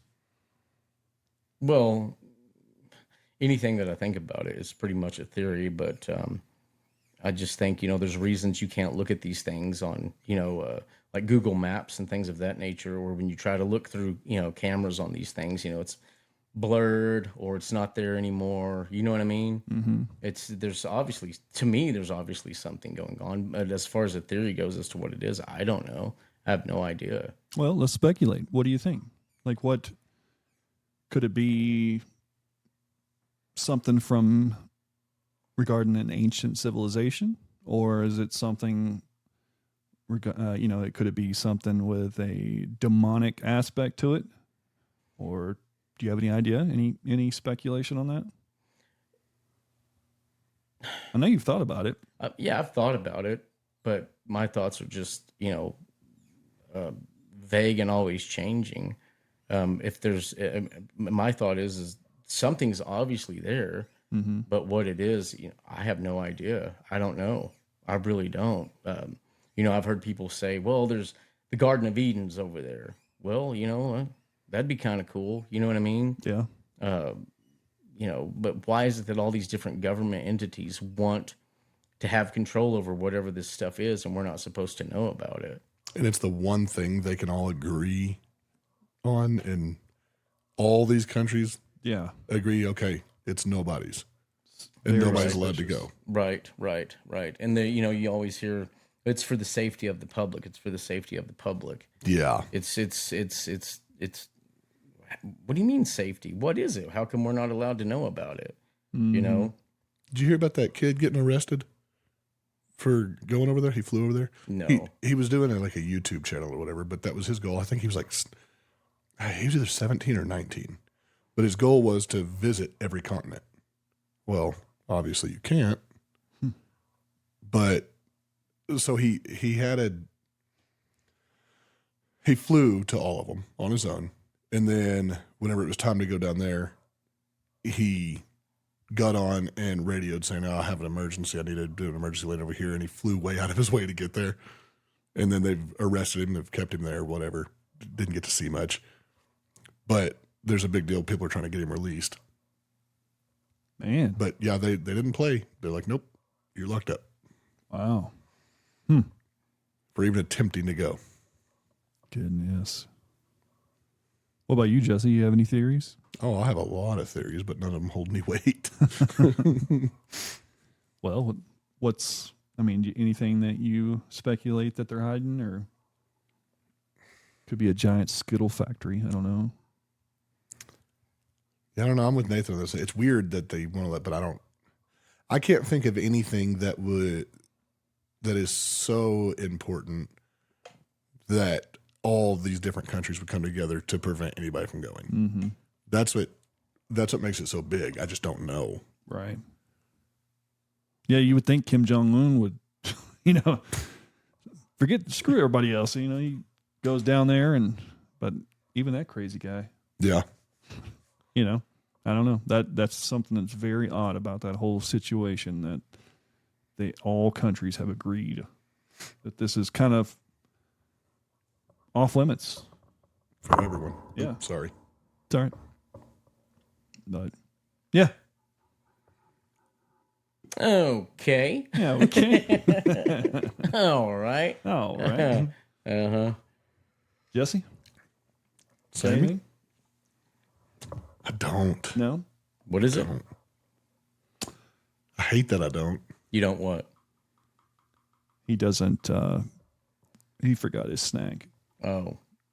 Is Nathan, he hypoglycemic? Nathan is my snack. Yes. Well, let's talk about Jesus. Okay. It's always fun to talk about Jesus. Go ahead. What is something that if you were to, now I know you can obviously talk to Jesus anytime you want to, but what's a question that you would have if Jesus was right? I know he's in here, okay, but let's say we could physically see him right here and he would answer our question audibly, okay? One question.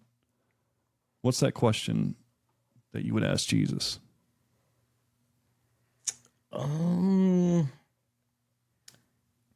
I think a lot of people would have the why question.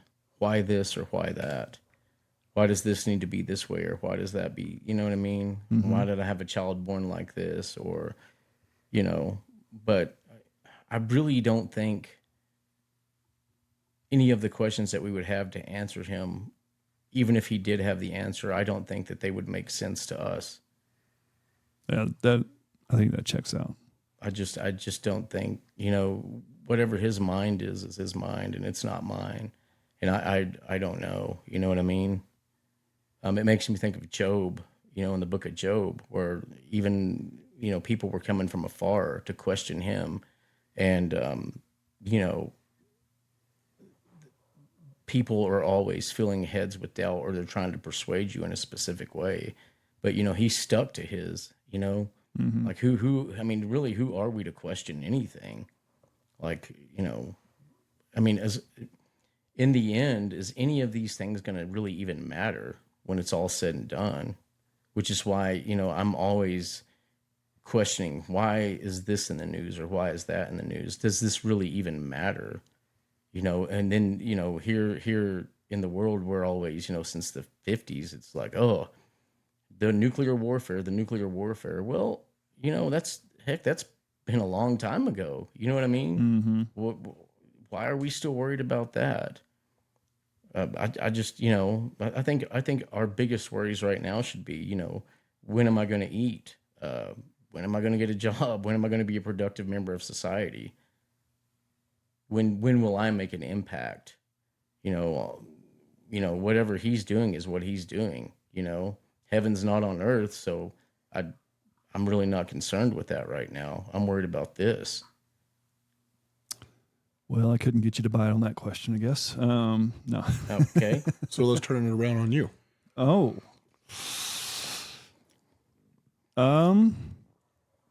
Man, one question, and he's going to answer audibly. I think I would ask him why Jesse. Man, you put me on the spot. I know. Now I know how Nathan feels. Hey, it's all right, man. Oh man, what would I ask? I mean, there's. I think it would be tough because there would be several questions, and I would probably want to ask the why question. I'd be your typical person, I guess. Yeah. The why questions. Yep.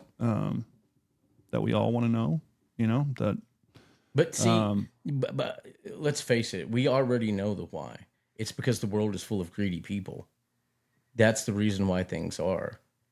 That's the reason things are the way that they are. You have a population of millions of people throughout this world, and they're bowing down to a small percent of this world. That's the real answer. There's always been the need for control and greed. It's just power hungry.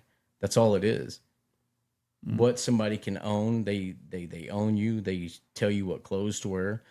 They try to influence you with different. And let's face it. In the past 10 to 15 years, I mean, there's not been an album out, a popular album, I should say, because there's been a lot of good music put out, but there's all these popular albums that they put out, and it's horrific music. It's just junk. It's garbage in. That's all it is. And then that way, the only thing we're putting out is more garbage. And then we have to go out there and find somebody else to pick up that garbage, to handle that garbage. But we don't see the real whole picture of everything, which is greed and power. Yeah, I've been trying to tell Jesse about that. He's got the whole catalog of Justin Bieber. It's like, come on, dude. Justin Bieber? Yeah. What are you talking about? He's a great singer. Okay. All right. Okay. Power to him, man. All right. I got my question. And you probably could predict it.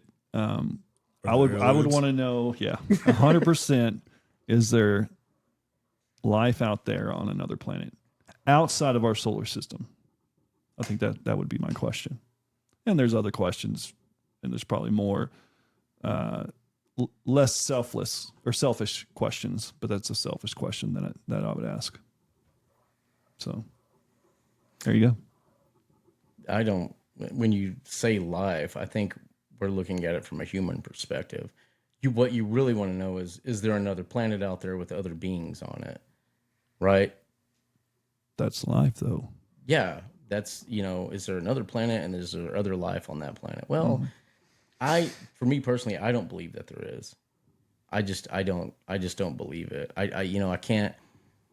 I don't either. I think we actually are as special and important as we think we are. Yes, exactly. And why is it that we need to occupy ourselves with wondering if there is this advanced race or whatever? You know what I mean? Humans by far are incredibly amazing.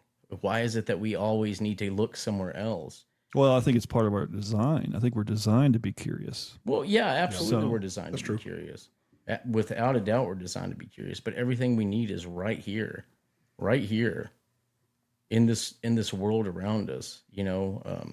Within ourselves, I think we have the answers to most anything within this life. The deal is we have to find those answers, and we can't be preoccupied with everybody else's theory, because then we're not looking for our own theories. You know what I mean? And that's the thing. Why is it a theory? Because it is what it is. You can't prove it. You can sit around and do mathematics all day long, but you necessarily can't prove string theory and things of that nature. It's just a theory. You know, It's a fun one to think about, though. well, it is, but it's like, you know, let's go to public school, for example. You cannot talk about, well, you're not supposed to talk about, but people do. You can't go to a school and talk about God.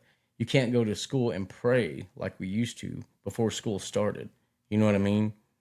And yet they want you to buy their scientific beliefs, their scientific theories, their scientific religion.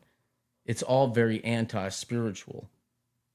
But they'll sell you their theory, but they want to view your thoughts on Christianity or God as a theory. Well, why is it we have to buy your theory, but we can't necessarily have our own theories? Well, I think they sell it more as fact rather than theory. You know, Exactly. Yeah. Even whenever I was in school, they didn't call it the theory of evolution. They just said, this is evolution, and this is how we got here. Yeah. Well, it's just not true, but it is still, in fact, a theory. But they never talked about it that way. Yeah. They taught it as fact when it's not. Yep. I agree. Well, Nathan, I still think you're holding back Okay. What do you want? because we've had some conversations in the past, and Right. you have some fun theories and stuff like that. I still think you're holding back a little bit. I don't think you use the word past. I think it's because at this moment in my life, Kind of over it. yeah, I feel as though my mindset's a lot better than it used to be. That's fair. You know what I mean? When I was a kid, we were always in what you would call survival mode. You know, my youngest sister and I, we used to wait until the grocery store would clear out and everybody was gone. And we knew which dumpster to go to where they would throw away the outdated food. You know, and we would go and get that food and take it home because that was survival. You know what I mean? It was very instinctive. You know, I've got to have something to eat. What are we going to do to eat? You know, is mom going to come home tonight? Dad will be in a pissed off mood because she won't be home, and he'll probably get high or whatever it is, or he'll probably wander around the neighborhood wondering where my mom is. But we've got to eat. I have to live. You know, and in a situation like that, everybody in the household becomes very much, I have to do it myself. You know, we're divided. You know what I mean?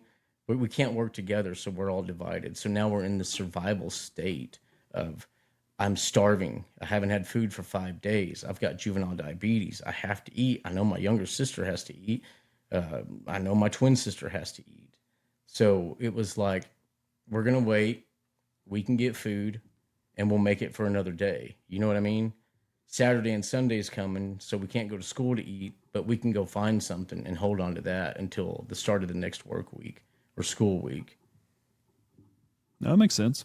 So, you know, it's and I think that's why for a lot of people are very anti-establishment, because as a kid, you grow up in such a way where you don't develop trust anymore. And those that you do trust, which I think is why a lot of people move towards like gang memberships and stuff like that. You want to get with people that are going to help you to survive, to make it. You know what I mean? And if anybody comes in between that, well, it's going to be a showdown, you know? Yeah. Okay. Well, Jesse, you have anything else, man? No, just that I'm glad we had you back on. Man, I'm glad to be back, man. Shoot, keep calling me back. I think it's great. It's good for me. You know what I mean? It's always talk. fun, dude. Huh? I said it's always fun to have you, man. We Well, always have good conversations. Before we end, let me just sum up, because you guys were talking about conspiracy theories and all that stuff, which I think is great. I think it's great. But just like I was talking about with family, the family and family dynamic, if we're always looking for, say, a conspiracy or whatever it is, we have to remember, well, for me, I have to remember that if I can't be with a group of people myself that feel the way that I do, that feel that they have a calling, then I'm just wasting my time. I'm wasting my time. I'm wasting everybody else's time. I'm wasting these people's lives. You know what I mean? So just like here in the U.S., we've got news about why were the white people attacked here, or why was the black guy this, or why was the Hispanic people that. It's just a diversion. All of these things is just a diversion. And if we're so busy fighting amongst ourselves as human beings, then we're really not seeing the real picture. That is, why do they continuously feed you the bad news? Why? What are they diverting us from? That's the question. What's the diversion? Here recently we had, all this stuff going on with Ukraine, Israel, Iran, Palestine, all of these different things.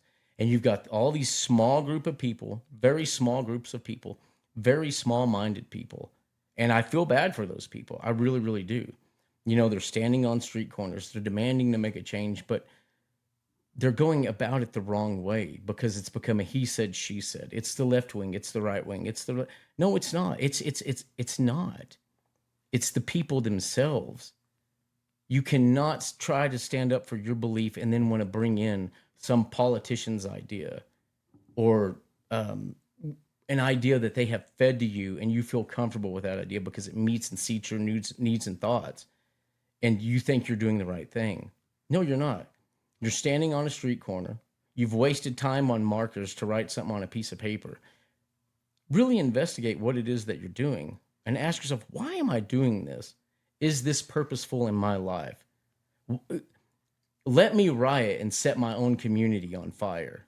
That makes a lot of sense because the next day I'm going to be hungry, but we've burned down all the stores in our neighborhood. It makes no sense. And the media loves it. They eat it up. They want you to be angry. They want you to be disillusioned. They don't want you to know what's really going on. And if you continue to allow those things to happen, then you're just going to be filling your life up full of nonsense. Nonsense. You will have nothing to pass down to anybody. Nothing at all. And it's the same thing that these people are doing to neighborhoods, people's homes, people's houses and stuff like that. That's the same thing they're doing to their body. They're physically and mentally and spiritually destroying themselves. And they have allowed it to happen. Now, a day is going to come where, now at the moment, they feel good about it. Dead Kennedys had a song, and I forget the name of the song. It slips my head right now. But tomorrow you're homeless, but tonight it's a blast. And you got all these people rioting and doing all these things because they really feel that they want to be heard. But they're going about it in the completely wrong way. It's kind of like the face of the drama. Smile now, cry later. Yeah, yeah, it really is. Tomorrow you're homeless, but tonight it's a blast. They have you believing that we're running out of money. What do you mean we're running out of money? You can go print money. We're really not running out of money. It's the illusion that the money is going to cure you. It's the illusion that the more money you have, the better off that you're going to be. Now, I will admit, money makes a lot of difference in your life. You know what I mean? Yeah. We all know that. It makes a whole lot of a difference in your life. Yeah. But if I'm going to cry at night, I'd rather wipe the tears off with $100 bill than a Kleenex. So, yeah. I'm still going to cry. Exactly. Yeah. Which is why we have to get rid of all this complete nonsense about ourselves as a human being. It's not my house that I live in that makes me who I am. It's not my wallet size that makes me who I am. It's not the size of my wife's breast or the size of this. It's all illusion. That's all that it is. It's a huge distraction. Christ says, be like the children. Be like the children. Wouldn't that be wonderful? If I could wake up every day and be like a kid, I wish. Find something new in my life, find a new experiment, find something to preoccupy my time. You know what I mean? But what am I going to preoccupy my time with now? I'm a middle-aged guy. Oh, I guess I'll do what the other guys ahead of my generation did. I'm going to sit and watch TV. I'm going to bitch and complain and tell everybody my opinions. I'm going to chase my wife away from me because she doesn't like my news or my thought on anything. My kids are going to go, oh, Dad's home again. Oh, he's watching the news again. And then the news naturally puts you in a bad way. It's literally controlling you. It's controlling your emotions. Yeah, I mean, you're go ahead. No, I was saying, your soul depends on that. You know, Jesus said that unless you be like these, and he's talking about the children, you'll never enter the kingdom of heaven. There you go. You know, so There you go. And now, am I saying we shouldn't fight? Oh, absolutely. There's times, there's an absolute time to throw down on somebody and to whoop a little ass. There's a time to get your ass whooped. Absolutely.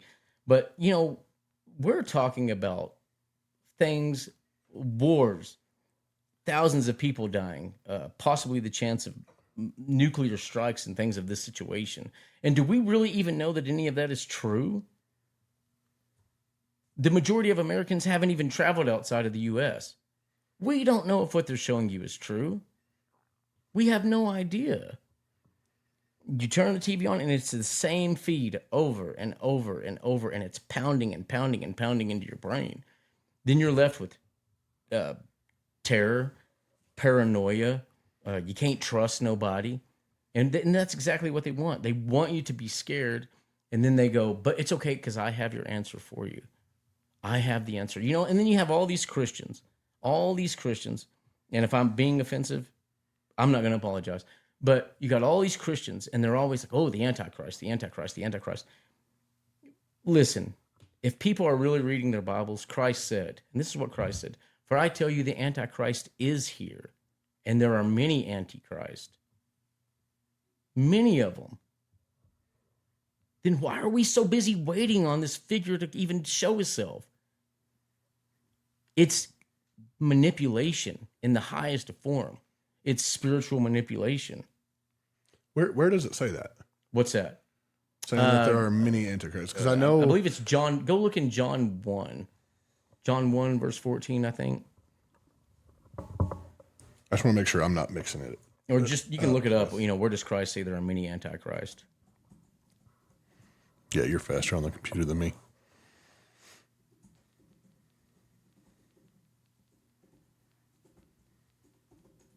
Did you find it yet? yeah, I'm looking it up right now.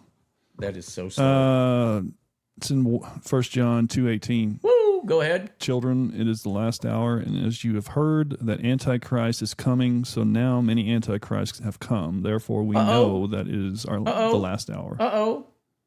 And who's he talking to? He speaks about false Christs and false prophets in places like Matthew Ties into 24, Matthew 24. Yep. For false Christs and false prophets will rise and perform Many great will signs and come in wonders my so as name. to Yes. lead astray, That's if why- possible, even in the elect. So, hold on. That's why I wanted to know, because I was in the same area as you, but I was thinking of the many will come. No, that's a good in false question. Christs. But I wasn't. and he putting it says as many antichrists. Yeah, But he says there are still, and there will be many to come. And that's the thing that we have to remember. We cannot let somebody take scripture and turn it around to match their agenda. Every Sunday, millions of people are sitting in a church and they're, oh, I'm so scared. Oh, I'm so terrified. You should have already been terrified. The moment you came into this world, you should have been terrified. You should always be. Zach De La Rocha has a really good song, Rage Against the Machine, and he said, know your enemy. Know your enemy. Now, I don't know if he wrote that or if he borrowed that from somebody else, because he's a huge book reader that I know of. And that's the key. You have to know the enemy. But we don't know the enemy, and we're allowing everybody else to tell you who the enemy is.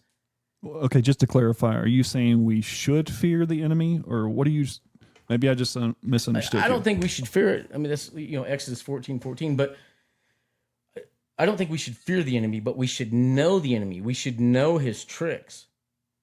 And For sure. And one of the biggest things is manipulation. Satan did it to Eve in the Garden of Eden. It's manipulation. Tried to do it to Jesus. It's all manipulation. It's I'm telling you, man. I'm telling you guys. Now, I don't know whether the Antichrist, whatever they're trying to tell you, is come and gone or whatever it is. I don't know that. But I can go to the Bible by myself and read it. I don't need somebody else telling me how to read something. You know what I mean? Yeah. And this is I'm a blind guy. I'm a blind man. And somebody's telling me something about the scripture. First of all, I can't physically read it. Now, I did read it in the past when I could read. But don't come to me and tell me what you're thinking and tell me it's right here when, dude, I've already cut you twice. It's not there. It's not in the scripture. Christ himself said it's here. There's many of them. You're talking about one person? What are you talking about, man? Christ said there's many. Yeah, but I think what Jesse was trying to get at, I think there is a specific one, correct? There's not, I mean, when it comes to, I don't even know if you want to I call wasn't it even the saying that. I was just tribulation. wanting to know where that was because we were in this same scripture, but in my mind, I was thinking of there will be many that come and claim to be Christ. And that's in there as well. Yeah. it But is. I was just wanting to know specifically what you were talking about. And same scripture. I was just thinking of a different part You of can it. go and look at all these cults, and every one of these cult leaders have all said the same thing. I am him. Oh, yeah. I am him. You know, Oh, yeah. it's, I'm telling you, and this is just my thought. I'm telling you, it's a spirit, and it's always been here. It's a spirit. Matter of fact, when Christ goes to baptize the man and asks the demon what his name was, what did he say his name was? You know, remember? What? Go ahead. Legion. Legion. Now you go back to Romans. What does the word legion mean? It's a military term. Mm-hmm. Legion. It means 1,000. I am legion.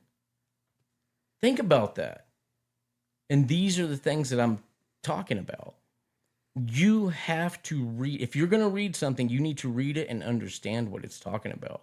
And don't take it out of its context. Don't read it. Don't take it out of its context. Because for a long time, I was manipulated. I'll say that I felt that I was manipulated. By the church, or what do you mean? By whom?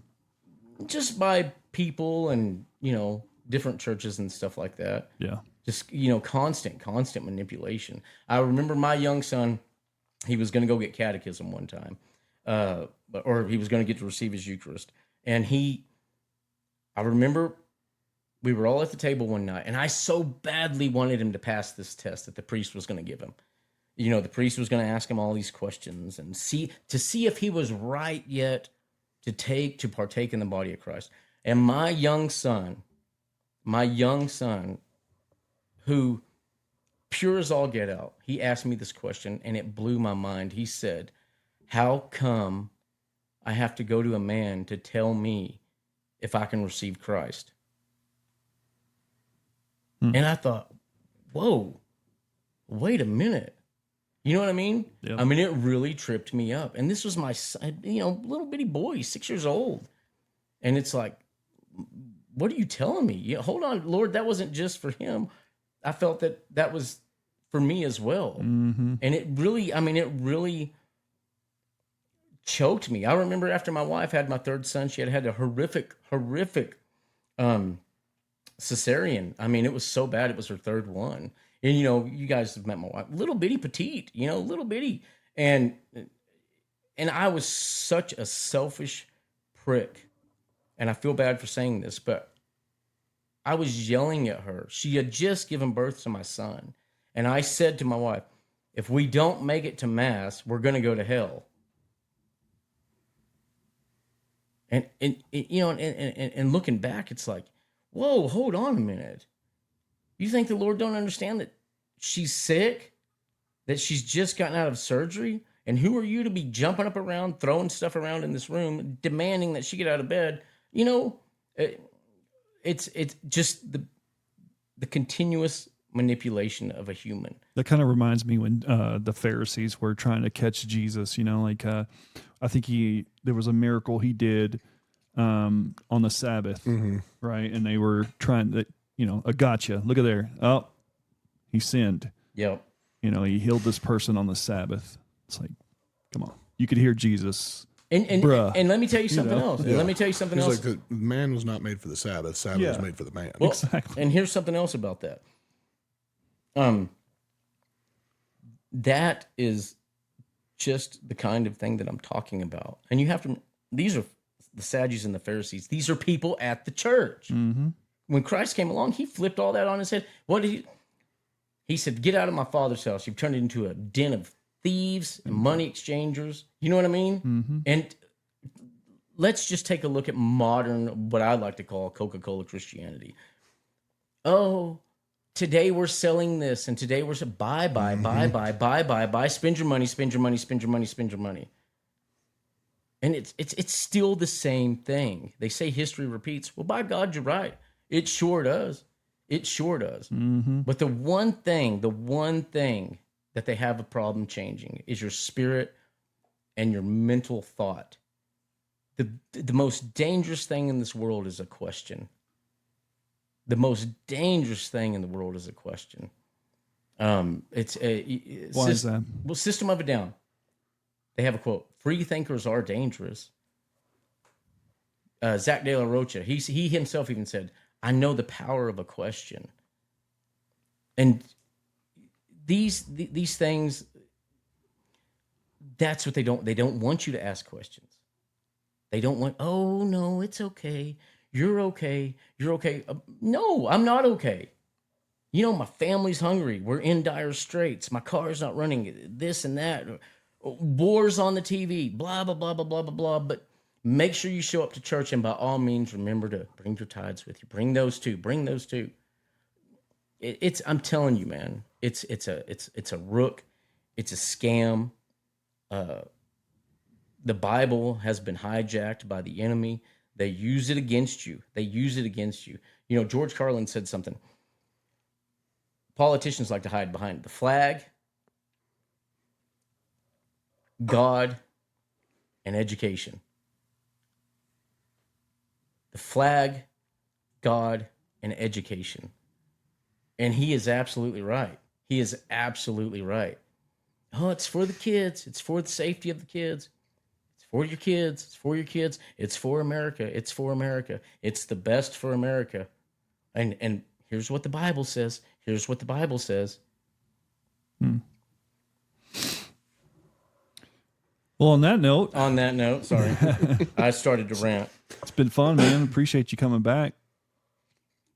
Well, I'm glad to be back, man. And whenever you want, well, you got my phone number, unfortunately. Yeah, unfortunately, I tell you what. All right, guys. Anything else, Jesse? Nope, that's it. Let's wrap her up. All right. Well, we love you. Bye. Bye, guys.